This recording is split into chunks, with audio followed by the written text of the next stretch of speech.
अपने ठाकुर जी की सेवा जब तक शरीर काम करे दूसरों को कभी ना दे। जब तक शरीर काम करे तब तक दूसरों को कभी अपनी ठाकुर सेवा ना दे। अब यहां ध्यान देने योग्य बात है, जैसे कोई जन्मना सूतक या मरणा सूतक होता है, समझ पा रहे? जन्मना सूतक और मरणा सूतक, उसमें लोग क्या करते हैं, अपने ठाकुर जी दूसरों के घरों में भिजवा देते हैं। तो क्या आप अपना बच्चा भिजवा सकते हो दूसरों के घरों में? नहीं भिजवा सकते। फिर आप दूसरों के घर में ही जाके पाइएगा 13 दिन।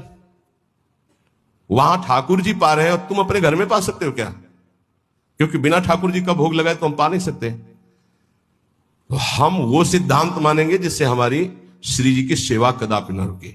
इसीलिए विधि निषेध नहीं दास अनन्य उत्कट व्रतधारी, अनन्य उत्कट व्रतधारी, साधन विविध सकाम मत सब स्वार्थ सकल सबे जो अनीति ज्ञान ध्यान व्रत कर्म जिते सब काहू में नहीं मोय प्रतीति रसिक अनन्य निशान बजायो एक श्याम श्यामा पद प्रीति श्री हरिवंश चरण निज सेवक बिचले नहीं छाड़ी रस रीति। ये हमारी रस रीति है कि हम आठों पहर श्री जी को दुलार करेंगे, कोई जन्मे या पधारे, हमारी सेवा में कोई फर्क नहीं पड़ने वाला।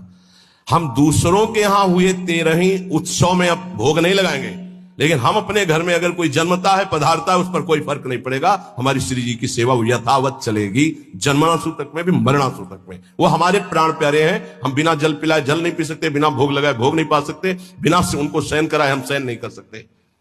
ये पद्धति वैष्णव वही जिसके घर में ठाकुर सेवा हो। और तीसरी बात, जब तक हमारे शरीर में दम है तो हमारी ठाकुर सेवा कोई और नहीं कर सकता।